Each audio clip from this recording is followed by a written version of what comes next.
Hello, welcome to the show. It's been another crazy weekend in the clown world of British politics following our budget last week.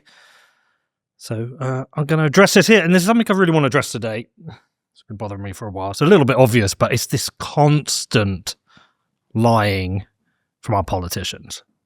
I've got my laptop here today. I've got a lot of notes. I might be referring to them because I don't want to miss some bits, but yeah. Welcome to the show, Connor. How you doing? Doing all right. Our groiper in the corner. Let's be clear, I'm not a groiper.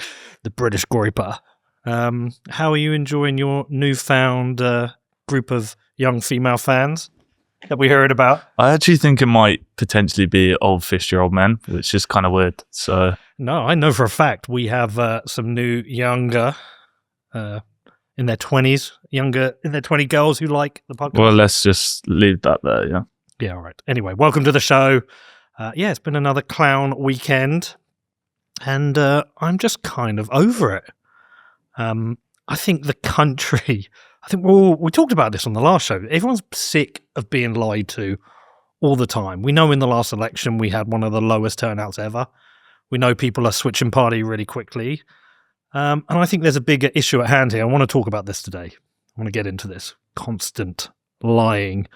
And it started over the weekend when we found out that maybe Rachel Reeves had misled the public so she could come and tax us again. Richard Hughes from the OBR wrote to the Commons Treasury Committee and told them as of mid-September that it wasn't all doom and gloom, that actually there was a buffer there, despite Rachel Reeves coming out and publicly preparing us for taxes, telling us that the economy was in a desperate state. We're finding out it was probably just her misleading the public because she wanted to tax us more. So I want to talk about this a lot today because it's starting to frustrate me. I'm so... Connor, what do you think about this? Because on the way down, I phoned his granddad, my dad, and I said to him, I was like, Dad, has politics always been this much of a clown show? Because sometimes you think, this is all crazy, they're all idiots, but maybe it's always been like that. Maybe it's just recency bias. But my dad said no. He said it is definitely worse now. Yeah, previously, there were politicians on the opposite side to what my dad would have voted for, and he said, look, I maybe didn't like them, but I respected them. But my problem is that I don't really respect anyone. They take us for mugs. Yeah. Complete and utter mugs. But what's it like for you? Like, how do you feel? Because we know the next election is going to be the first one you're going to actually vote in with a stake in it. And when you watch it all, what does it mean to you? It's like a clown show. It's honestly, it's hard to have respect for any of them. I feel like none of them know what they're talking about. They think the electorate themselves are just scum. We're going to do what we like, say what we like. Are you talking about it with your mates? Do you guys? Nah, I don't think enough people my age actually really care too much about what's going on. They're just focused on trying to get a job. Yeah, it's rough out there. So yeah, I really struggle I look across the political class and go, honestly, who do I trust? Like, who do I actually trust and respect? Because I don't trust anyone in the Labour Party. There's very, very few now within the Conservatives I trust, and I see them all playing the same game. I look at what Zach Polanski's doing with the Greens, and I think fair play to you, Zach. You've made some good ground, but I know you're economically illiterate, and you're either lying or you just don't know what you're talking about. It's one of the two, and we're going to talk about that at some point. I don't even bother thinking about the Lib Dems because they're just, less said about them, the better. And then, we've got Reform with some big promises, but I've got no reason to trust them yet because they've never held office. So I look across it all and I'm like, I don't trust any of you. And so what is this machinery of government we've built that allows it to survive constantly whilst always making our lives a lot worse? So we're going to get into that. I'm going to put a few clips in as well, because there's a few things that just expose it to me. And let's start with the Beth Rigby clip with Keir Starmer. His passionate defence any government has ever done. Prime Minister, final question. You said you would do politics differently. You would put country before party. Instead, you have done today something your party wanted to save your own skin. You are not a government of service. You're a government of service. I don't know how many interviews we've done between us, but I have repeatedly to you and everybody else for years said, I want a Labour government to drive down child poverty. This is not a decision of the last few weeks or months. I have said that from the get-go. It's a moral mission. It is a personal mission. You and I have had interviews where I said, I'm determined to drive down child poverty. It is impossible to argue that this is a position that's been adopted just in the last few weeks. It's been my long-standing ambition. I'm proud to be the Prime Minister that's done more on child poverty than any Prime Minister ever. We love Beth Rigby, don't we? Oh, she's an animal. All right, so listen, look, the thing about this clip, which was interesting for me, this was after Rachel Reeves ran her budget and told us she was raising taxes on us again, is this passionate defence and excuse that he wanted to do more work on child poverty. He wanted to remove the 2-child cap. Now, I'm not going to argue against supporting and helping children in poverty. To me, actually, if you ran a budget, it's the first line item. Just put child poverty in there. I'm going to forget all my economic beliefs. I'm going to support you on that. I'm not going to fight child poverty. I've seen it. I know teachers. I know people who work in education, and they've told me how desperate it is for some families. I'm not going to fight you on that. What I'm fighting you on here is just the lies, because we were told in the manifesto, this is what people voted on. They voted on a manifesto that said there would be no tax rises on working people. Keir Starmer, in 2023, endorsed keeping the cap. In July 2023.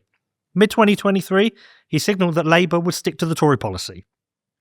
In 2024, under the Labour leadership, Starmer said, with Rachel Reeves alongside him, that he was going to resist lifting the cap. He said we couldn't afford it. He said the country could not afford it. And then the worst thing is when there was a cross-party amendment to abolish it, there was a cross-party amendment to abolish the cap in mid-2024. The Labour Party, under Keir Starmer, rejected it, and they suspended MPs who voted against it. To now come out and say, oh, I've always cared about child poverty. I am the Prime Minister that's done more for child poverty than any other Prime Minister, which firstly is a lie, is just rationalising. And the thing was, with that clip, is the amount of people that came out and said, this is the Keir Starmer I love, the one with the passionate defence. No, it's just a lie. It is just another lie. He's lied to the public again.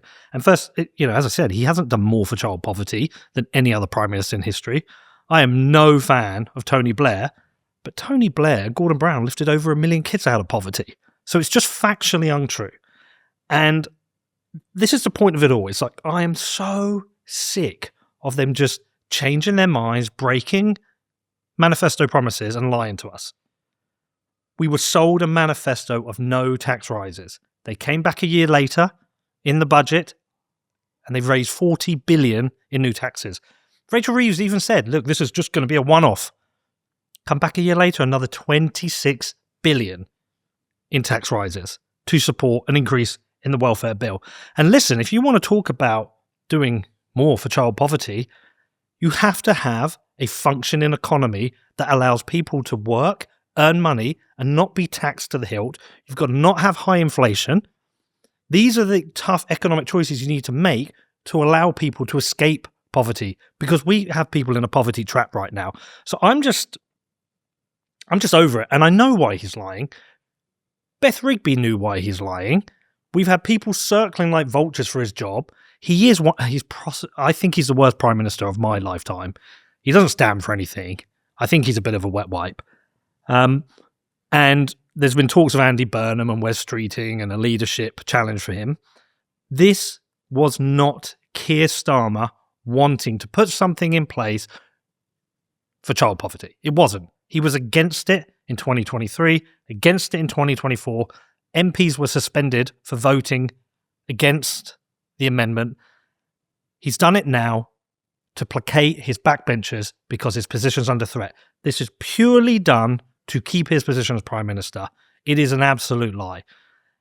And the worst thing is these lies, it's like, we have complete loss of trust now in the political system. That's it. So it's so bad, we even had Rachel Reeves on the weekend lying about lying. She was at 2 interviews on the weekend. I watched them both, Laura Kuenssberg and Trevor Phillips. Let's do the Trevor Phillips clip. Did you lie? Of course I didn't. The leader of the opposition said about the choices that you made that, I'm quoting here, for months, Reeves has lied to the public to justify record tax hikes to pay for more welfare. Did you lie? Look, I'm a Labour Chancellor. I want to reduce child poverty. I make no apologies for that. This will be the biggest ever reduction in child poverty in a parliament ever. And I'm proud to be the Chancellor that lifts 500,000 kids out of poverty. That means kids not going to bed hungry. It means kids not waking up in cold and damp homes. And I am proud and I'm very happy to defend the choices I've made. I just asked you, did you lie? And I have to say, the answer I was looking for was no. I didn't hear the word no. But you also asked about welfare in that question. I just asked you, did you lie? Of course I didn't. Good, okay. By the way, was the Prime Minister... I think you did brilliant there. I mean, she did lie. She's lied to us repeatedly. Over and over, Rachel Reeves has lied to the country. They broke their manifesto promises. They said they wouldn't come back for more taxes, and they've come back for more taxes.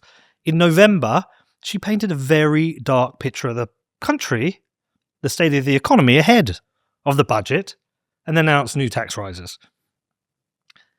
And this is the thing. She also, and I think it was in the last episode, I talked about how the way political parties and the way their HQs deliver a wave of narrative through the system, through the media, through social media. They get their talking points for the day. All the MPs get them. They just tweet them. And then all the influencers, your James O'Briens, etc., just repeat them. And it just becomes a war of narrative. And the war of narrative now is that we've not raised taxes on working people. Well, they have twice now. As we said on the last show, Reagan said, there's no such thing as a business tax. If you raise taxes on business, they are a sales tax. So they're a tax on working people. And they raise the NI rate for companies. They've moved the thresholds now. But this is the bit that really annoyed me. It's the gaslighting from Rachel Reeves, where I think it was even in this interview, Connor, she was saying, we have not changed the rate of VAT, national insurance, and income tax. That was their manifesto promise. But by moving the thresholds, they've effectively done the same. They've raised the taxes on working people. So it's pure gaslighting. And this is the thing. If we want to build a strong country, we can't build a strong country on a foundation of lies. I mean, Laura Trott called her out. What was it Laura Trott had? She was saying how the OBR are reporting 4.9% per head on children in schools. The funding. Under, yeah. Yeah. Which is catastrophic. Yep. She was saying inflation's still up. The third one was the IBR. No, the IFS. Sorry, said the outcome for living standards is dismal. It's absolutely dismal. And the thing is I don't know about anyone watching this, but being a normal English guy, went down the pub this weekend, and this is all anyone spoke about. And everybody who's working is facing a much harder time now. We've already gone through masses of inflation. We've already gone through tax rises. Yeah, it's like a common story. People will say, yeah, I'm a week into the month. I paid my rent, or I paid my mortgage, or I paid my bills, I've done the shopping, but I've got like 200 quid left or 300 quid left. How has this happened? I wonder, do you think the problem itself might be party politics? Well, this is going to be quite a... Just try and picture this, I'll right? run with you. Can we run a parliament of fully independent MPs? Everyone just stands by their own morals. You're elected on what you believe in, and everyone has to work together. No, I think... it's a good question. This is what George Washington warned about. In America, he warns about factionalism, and we do have factionalism. I don't know if you can. I think you need parties. I think you need groups of people behind ideas. But then, are you subject to not stand by your own ideas because you have to follow the party? Yeah, but I know what you mean. It's why I wouldn't become a politician, because of the whip, right? Yeah. Yeah, I'd have to vote for things I don't agree with. But I think that's just the nature of politics. That's not the thing that bothers me so much. It is the just out and out lying constantly that happens when in Parliament, outside of Parliament, on news, in interviews. It's like, you're just lying to us. And do you know what the crazy thing is, Connor? It's like, I haven't voted in the last 3 elections. I might not vote in the next election, to be seen. But if there was a politician who got up at the dispatch box at PMQs and said, do you know what, Keir? I actually agree with you on that. I think that's a good idea. I support you. Give me a call. We'll sit down next week. I'll see how I can help you. Or an interview here, like Trevor Phillips. Yeah, if Rachel Reeves came out and said, yeah, it's not that I lied. It's just I looked at the data. We decided, we weren't going to raise the 2-child cap. But actually, we looked at it. There are a lot of people in poverty. And we wanted to help them. And so, yeah, I've basically gone back on what I've said. I'm sorry. I'm a Labour MP. This is what you should expect from me. Or even more so, she said, look, we had so much pressure from our backbenchers. We had to do this. But what happens is they lie. Everyone else figures it out and nobody trusts them. But in some ways, the problem is it all serves itself. Because if both parties or all parties get to lie, the whole system defends itself. The incentives. Yeah. That's incentives of power. That's why they talk about the uniparty, right? Essentially, the whole system is designed to protect itself, and we as taxpayers and voters just get screwed constantly. We should bring up that clip between... There was that interview between Tucker Carlson and... really interesting interview. Piers Morgan. I mean, it was ridiculous at times. People should watch it. It's utterly ridiculous. When I say it's ridiculous, if you watch it, you'll know exactly what I mean. But there was one moment where I called you up afterwards. I was like, I think Piers has just, in a moment, without realising he's done it, he made me realise something that's super important. But it's all a kind of displacement where you're taking your own frustrations with yourselves and your own cowardice and sort of living in this Walter Mitty world. We're like, no, actually, we're brave. We're going to defend Ukraine. It's like, what about defend yourselves against the monsters? What's wrong with defending Ukraine? It's like 8th on the list. Defend yourself. Defend your human rights. They can't put you in jail for saying naughty words. Sure. Period. I agree. So march on the Capitol. Get these people out. Scare them. Yeah.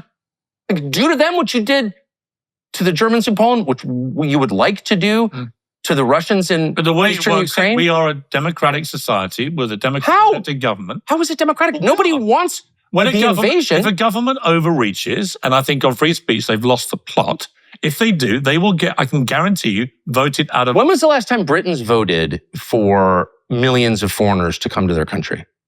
Well, you don't. You vote for a government that makes... Well, you don't ever vote for that. So the biggest thing that's ever happened in your history, nobody voted for. People So I think what Piers did there, he might not have realised, but what he did there for me, he made me realise that 4 lies buys a generation of decline.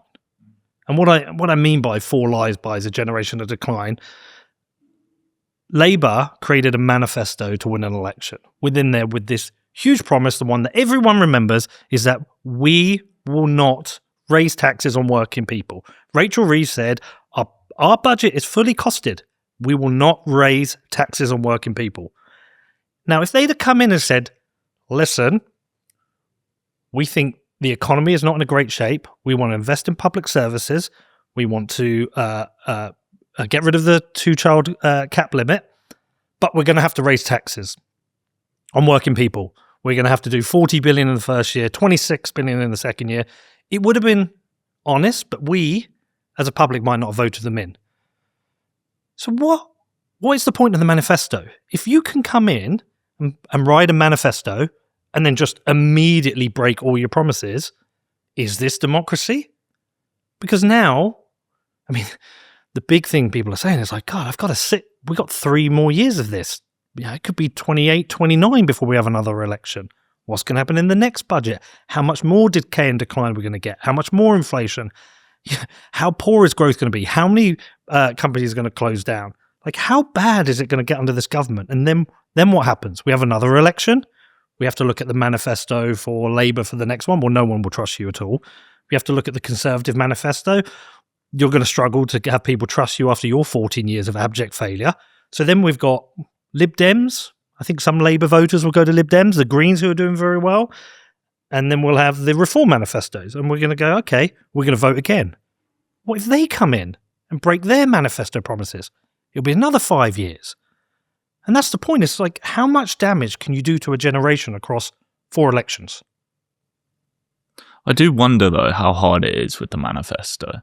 Like, from the football club, for example, you sit at the start of the year, you say, we're going to keep to this, and all sorts of stuff just comes flying out of nowhere, right? Or coffee shop, dishwasher breaks. That's an expense, right? Imagine that on a country scale. Well, it's like that. We listened to that Zach Polanski interview with Rory Stewart and the War Criminal on the way in, and he said correct me if I'm wrong, but he said one of the realizations I have is that the budget of the country is not like a household budget. I mean, I fundamentally disagree with that. I think it's exactly the same. It should be exactly the same in that you have a certain amount of income, you have a certain amount of expenses, and you have to make it work. And if you don't, you have to borrow, but you have to pay back those debts. So I borrow for the mortgage and the house, the car, I have to pay those back. If I don't meet my debt obligations, my house will get repossessed. So there is a forcing factor for me to have economic responsibility in our household. There's no forcing factor with the government because they can keep borrowing money, which is stealing from you and your grandkids. And it's a bit like if the household budget was such that if I went over budget and I couldn't afford to pay my debts, well, I just go and steal something from everyone in the street to pay it off. That's exactly how government works. We can't keep to a budget because we don't have to, because I can socialise my mistakes to everyone else. And so I think the problem is that we don't have these forcing functions, a bit like Switzerland does, to force government to be responsible. And 100,000 votes. Well, we'll come to the Swiss thing. I do want to talk about that. But I really want to talk about that. There is an election now going to be in 3.5 years' time. I think a lot of people think I'm going to vote for reform. And I just want to be as clear as possible. As it is, I'm not voting for anyone. I haven't voted in the last 3 elections, and I know that upsets people. But my vote has to be earned. I spend most of my time just working, building businesses, like trying to create prosperity for my family and the people who work for me. I see government as just something that gets in the way, and I just have to build my businesses around it. It's a bit like that Daniel Priestley thing. I only get involved when it gets so difficult. Now it's got too difficult. I mean, we've closed down one business. Well, we haven't closed it down. We were going to start that pizza place. We're not doing it anymore because it's just the economic climate isn't such that it's worth starting that business.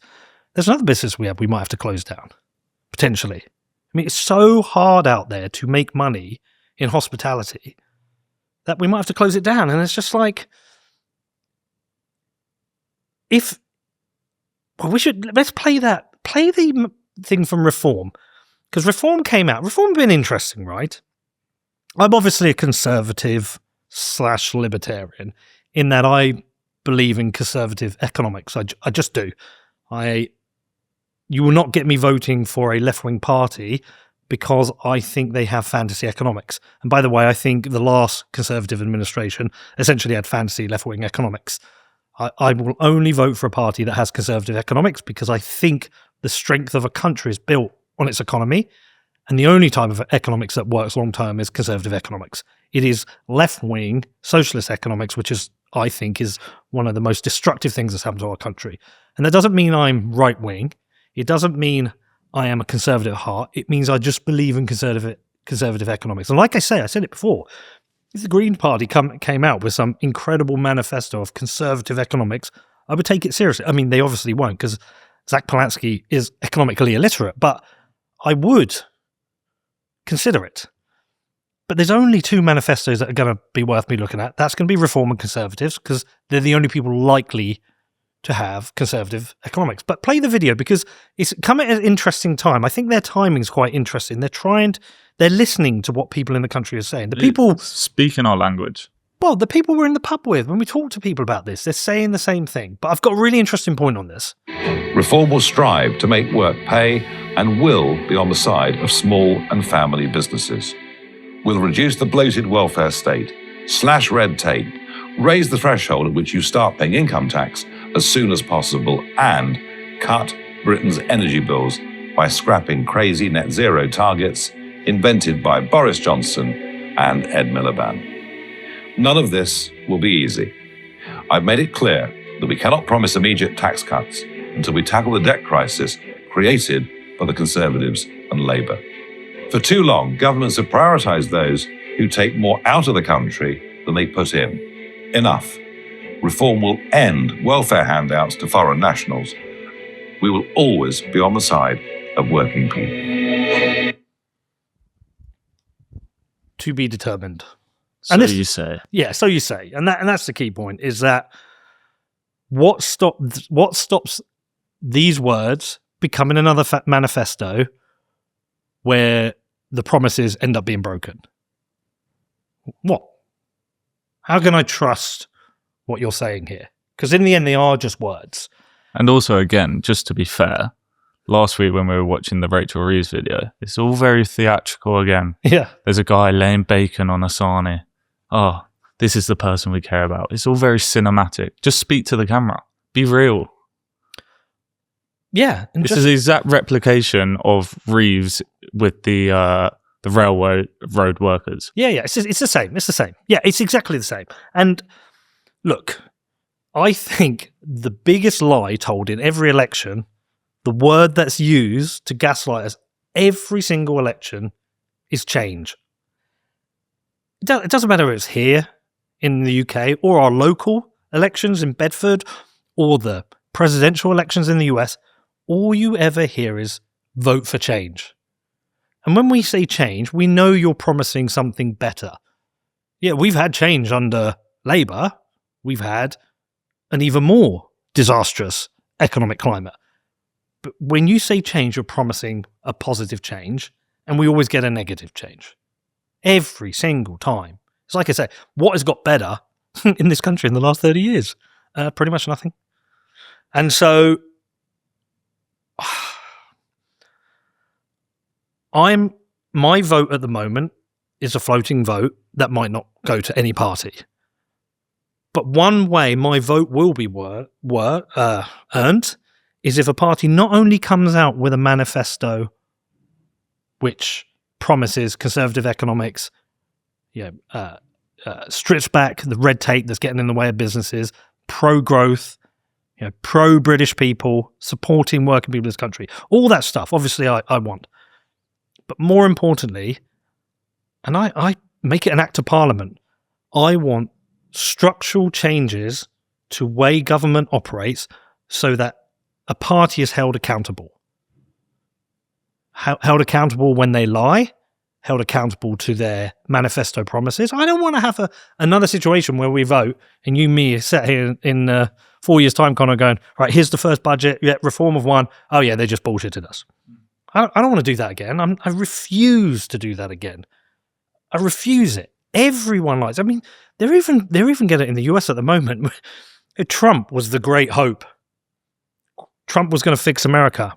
What, he lied about the Epstein files. He's done nothing for the massive deficit in the US. Big beautiful bill. Big beautiful. Yeah. Trump's big success in the election was winning a larger share of the youth vote. But the youth problems are still the same in the US. So he lied about the Epstein files. He supported Israel, which is, we can argue about whether it's been a genocide or not. I think most of us know now that what's happened in Gaza is grotesque and disgusting. And that's not a pro-Hamas statement. That is there are innocent people being killed and the lives of children, which are horrific. And he's done nothing for the cost of living in the US, which affects young people. And now you're seeing this swing back to socialism. Sure. Mamdani, because of that. And so we see that impact a lot quicker now. We see that, I think the youth vote swings even faster than the votes of people like my age. And so sometimes I think I must sound like a nutter, but I think I'm actually the rational person. What I want here is a revolution in truth. I want a You sound nuts. I sound crazy. I want a revolutionary act of truth. But telling the truth feels like a revolutionary act right now. Do you know what I'm going to do? That's how far we've gone. Do you know what I'm going to do different, Connor? I'm going to tell the fucking truth. It's just, it's like everything Orwell warned us against. Please go watch read 1984, watch 1984. This is everything we were warned about. That if we don't trust our own eyes, if we accept lies, we just empower this state to do horrific things to us. But I sound like a nutter. I swear I'm the rational one. But this stuff matters, right? The country and the economy is a complex system. I think with a complex system like the economy, the best thing the government can do is get out of the way, but they insist on interfering. So if they're going to insist on interfering, they need to understand that lies create policies and policies create outcomes, and a lot of these outcomes are decline. I don't want any more of this. And so, okay, why does this matter to me? And it's been a weird 24 hours, and I'm not going to get into why. You know why, Connor. But I've had a good life. Life's been good to me. I've had cool jobs. I've traveled the world. I've been to over 50 countries. I've been to endless concerts and sporting events. I've had 2 beautiful kids. We've had great holidays. I've had a great life. I'm 47. Hopefully I live to in my late 70s and 80s. Huh? We'll see. Fuck off. But like, it's been an all right life, right? If I was to lose everything now, and I was to go and have a job and just live a simple life, I would look back and go, I've had a good life. I've got to do so many amazing things. I've been incredibly fortunate.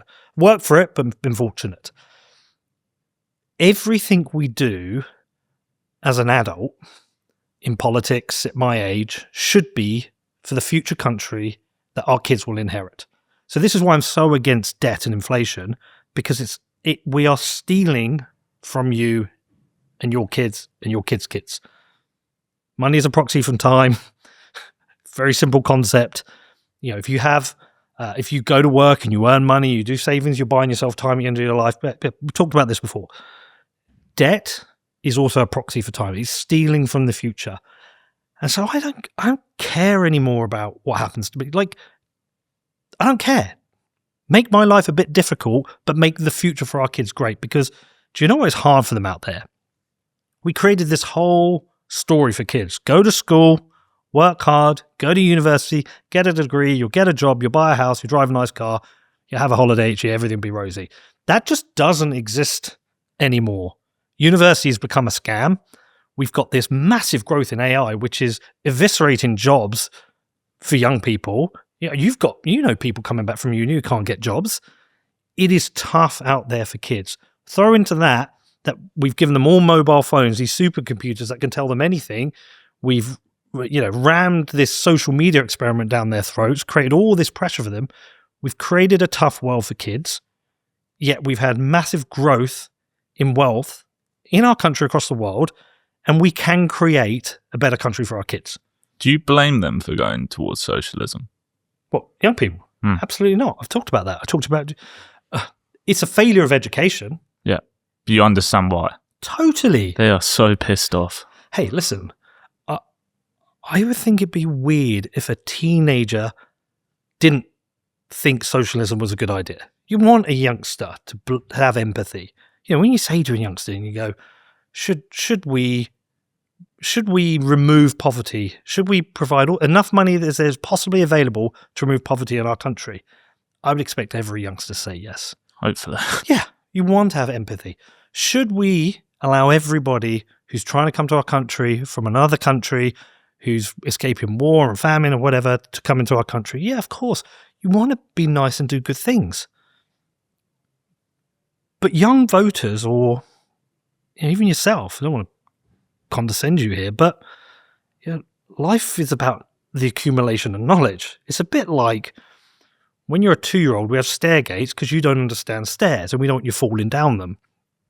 When you're a early teenager and you want to go to a party, we want to know which parents are there and what's happening because we know you'll make silly mistakes. There's an accumulation of knowledge over your life. The economy is a complex system, and conservatives aren't just mean people who go, I just want to keep all the money for ourselves. No, they're not. They are people who understand this as a complex system. And if you get things wrong, there's a butterfly effect, which can be hugely damaging for the economy. That's all it is. Like, I could out-debate Zach Polanski as a leftist. Say you're Zach Polanski and you come here and say, I think the minimum wage should be £12.50. I'll just say, well, I think it should be £13.50. Why do you want people to be poorer? And if Zach Polanski comes out and says, well, I think we should have a green policy that phases out coal and gas over the next 20 years. I say, I'm going to do it in 10 years and ban petrol cars. I care about the environment more than you. Yeah, and if Zach Polanski comes out and says, I don't know, what are the other things he cares about? Wealth tax. I think we should have a wealth tax. It should be at 2% for a billionaire. I say, well, I think it should be 3%. Like, debating... It's easy. It's easy. It's not that I don't think he has empathy, but he doesn't understand the consequences. Or he does, and he wants power. And these are popular choices. Dave Smith talked about this. Where's your limiting factor? The point is I can out-debate a leftist as a leftist because I can just offer more stuff for free. That's not the point. The point is these are complex systems. What are the effects? If you're going to interject yourself into this, if you're going to distort the market, what are the outcomes? And we know wealth taxes, they've pretty much been removed everywhere they've been tried. Minimum wage costs jobs, and certainly costs jobs for young people. We're not just being mean conservatives. We're actually saying we want a strong, robust economy, and not everyone can win. We can't all be equal. And this is just how it is. And so, how do we even get here? Kids. Kids, yeah. Kids are important. Get on my soapbox.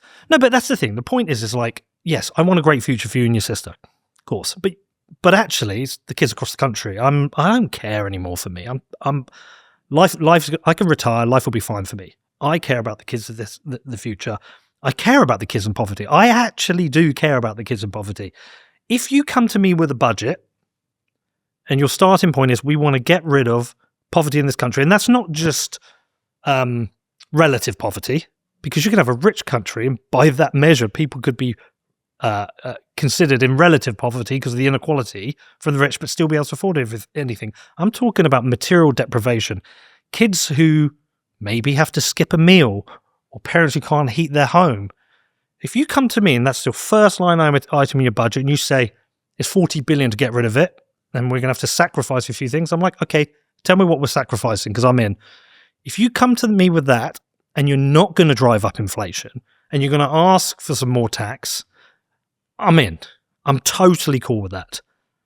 But I think we need to do more than that for the kids. It's not just that. We have to educate them in a way, not indoctrinate them into this government economic gaslighting. We have to teach them history.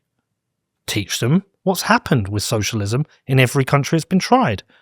Point out what's happening in North Korea and in Cuba and Venezuela. Just show these socialist models why they haven't worked. And if you want to say, oh, well, we want Nordic, well, let's be honest.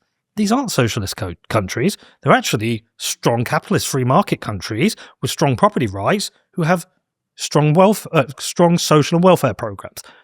So we have to educate them better. We have to give them more of options in the future. We've got to stop lying to them. We've got to stop stealing from their future. Remember that statistic the other week where house prices were up 1,500% over 30 years and wages were up 500%. We're going to see more of that. I tweeted this morning that inflation is the most destructive thing we do in our economy. It's the most destructive thing we do. It's the most unfair thing. If you want to tax the rich, do you want to really tax the rich? Just get rid of inflation. Just get rid of it. It's the most unfair, destructive thing we do. And any government that runs inflationary economics is somebody that doesn't actually care about the poorest in society because it affects them the most. I will go on about this forever. But yeah, we got to build something for our kids. I think the most important thing in life is purpose, right? Finding a purpose, especially for kids. Yep. What am I going to do when I'm older? It's the hardest question, right? Because you have no idea. And there's this massive world out there, and you just want to feel useful, right? And I think all these policies directly affect your purpose. Mm-hmm. And when you have no purpose, I think it leads you down a place of what's the point, right? Yeah. Which is exactly what probably sprung this conversation. Yeah. If you know what I mean. I know exactly what you mean. Yeah. We can't talk about it, but yeah. Well, You've got to give these kids purpose. Yeah, and let's.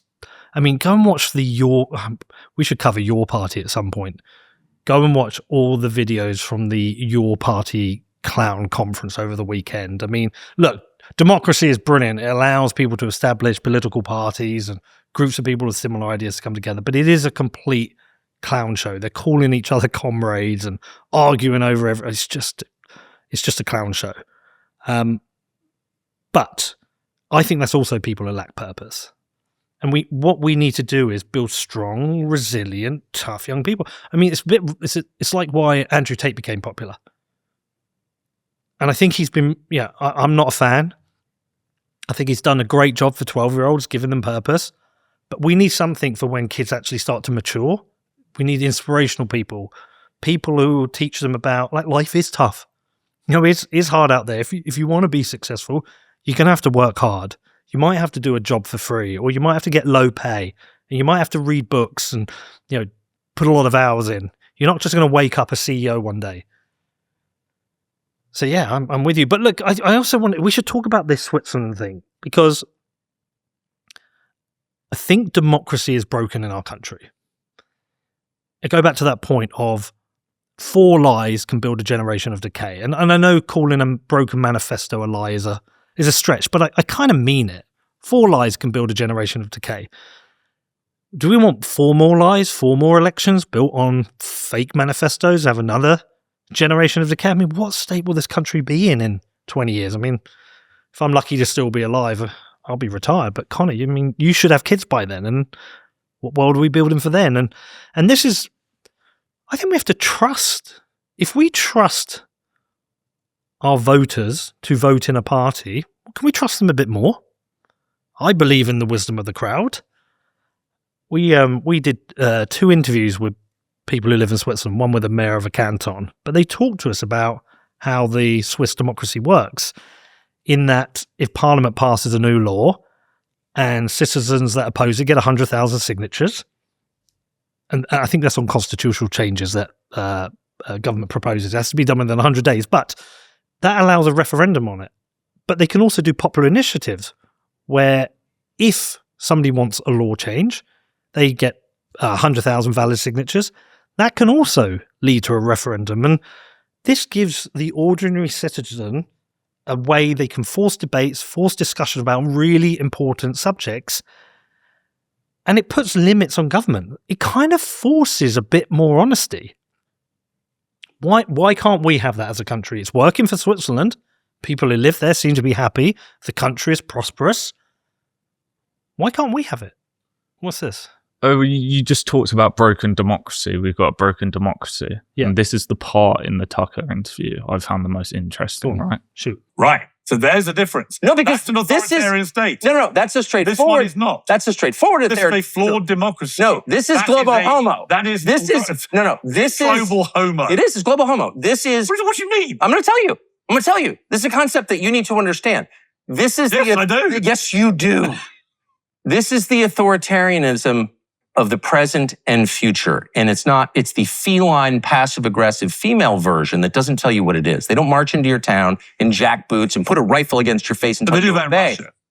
For sure. It's much more straightforward. And they kill you. And you fall off a building suddenly. Oh, you kill tons of people. You kill tons of people. I don't disagree. Oh, yeah, you do a lot. I know. Yeah. I know. Right. So let's stop with the killing people, because you kill tons of people. But as you well know, because you know the people who do it, and I do too.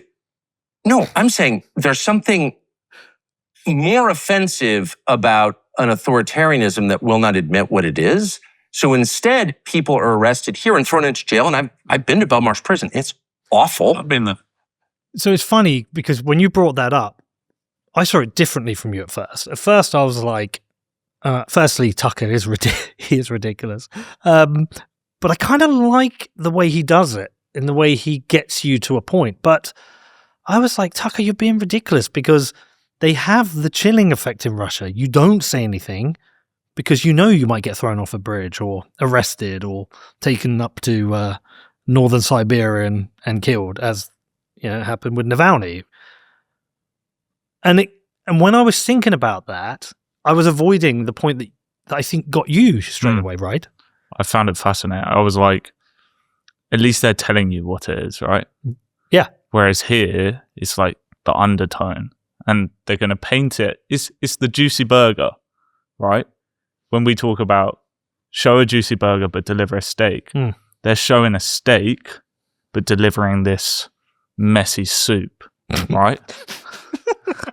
And no one actually I don't think, because it's not face value. If you live in Russia, right, we live under authoritarian state. That is what it is. It's shit, but at least I know. Here, we're going to paint it as democracy, but actually, unless you really understand, we're sinking into authoritarianism. Well, we already are. This is the point. And it's scary because it's like, I don't think the general population understand this. Some do. Some of the psychos we hang out with, But no, it is, I don't want either, right?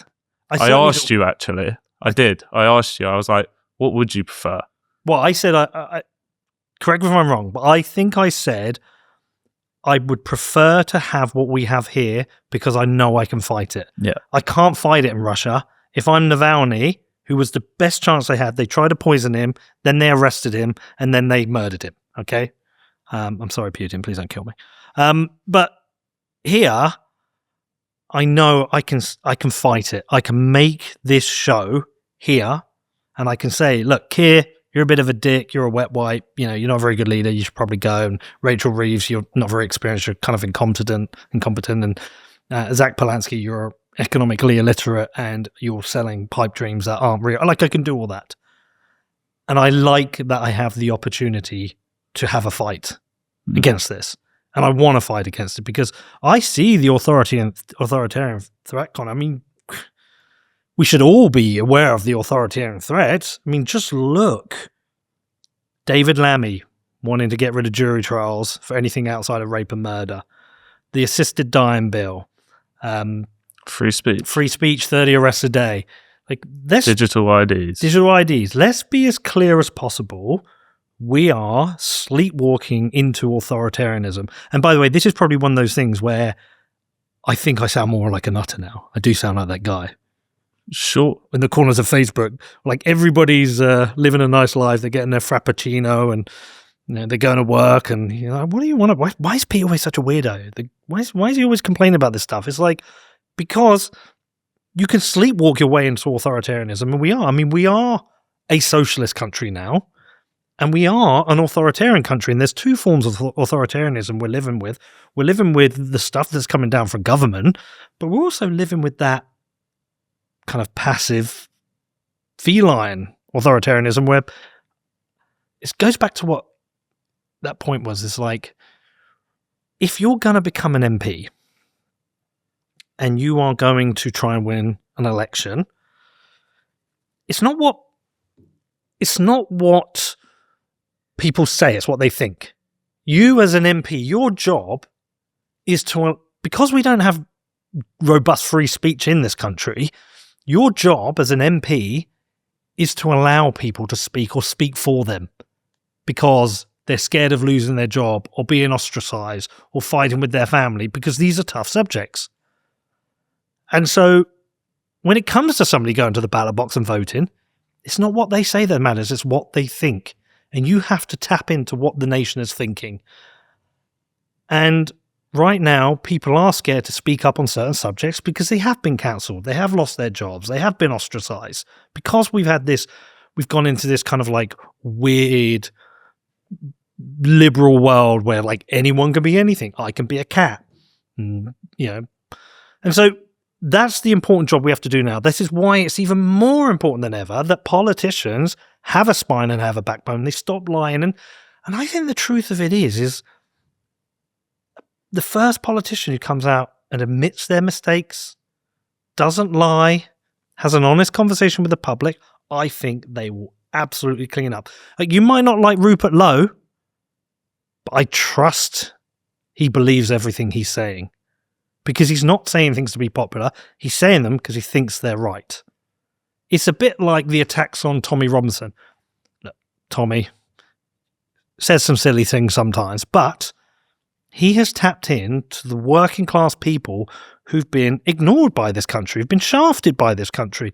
And that's a really interesting point, going back to Zach Polanski. And we'll talk about Zach Polanski. We'll make another show. We'll dive. He won't. Zach, I've offered you an interview. I know I'm not big and famous, but we'll have a good chat. But anyway. Clearly doesn't care about charity, does he? He probably doesn't even know who I am, doesn't care. I'm not a big deal. But I'd like to talk to you, Zach. There's some things I agree with you on. I agree with you on Gaza.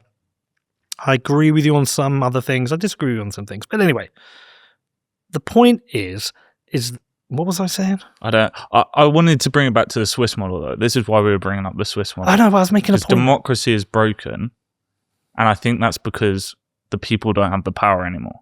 But they don't trust the Swiss model, you have that thing where 100,000 votes. If you don't like something Parliament's going to pass through, you can vote against it. 100,000 votes, they don't do it. Digital IDs, we don't want it. Don't do it. The David Lammy, we don't want it. Don't do it. You have that choice, right? And with that, you get a more disciplined government, you get lower taxes, less centralized bureaucracy, more trust in institutions, fewer extreme pendulum swings, and higher political engagement. And that's how you fight authoritarianism. That's how you beat it. Higher political engagement. Yeah. And this is the role of MPs now. Let's bring it back. All comes back to accountability. I may be on my own. I don't know if anyone watching this agrees or thinks the same. I may just be completely on my own, but I'm fed up of being let down through the entire 4 or 5 years of a government, seeing another set of manifestos and watching people backtrack and lie and break promises. I mean, I haven't voted in 3. I want to vote in the next election. I do. I've got a stake in this. My kids have got a stake in this.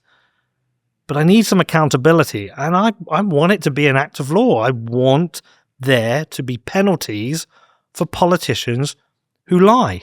I want there to be penalties for parties who break their election promises. I want it. If a party comes in with a sound economic plan and a plan for accountability, or if a party comes in and goes, do you know what? We're going to make this country more democratic. We're going to adopt some of these things in Switzerland that are clearly working, that have made the Swiss people happy, that has led to lower taxes, more political engagement with the public. Why would anyone vote against it? I know why. And I've got your number, politicians. I know why you want to preserve the power you've got. You want to keep your system safe. But it isn't working. Let's just all of us be honest. It is clearly not working. And it's not working because you get away with lying to us over and over again. You get away with raising our taxes. You get away with economic decline because you're all doing it. If it's not working, let's fix it. Let's have accountability. Let's have people, let's send politicians to jail for lying to us. Let's have re-elections if you break your manifesto promises. This should not be radical. Telling the truth shouldn't be a radical act. That's what I think. Anything else? That's it. All right. That's it. Thank you, everyone, for watching, listening. Please do send us any questions if you've got any. I'll try my best to answer them. Subscribe, share, get back to us. Let us know what you think. Thanks, Connor. We'll see you all soon. Peace out.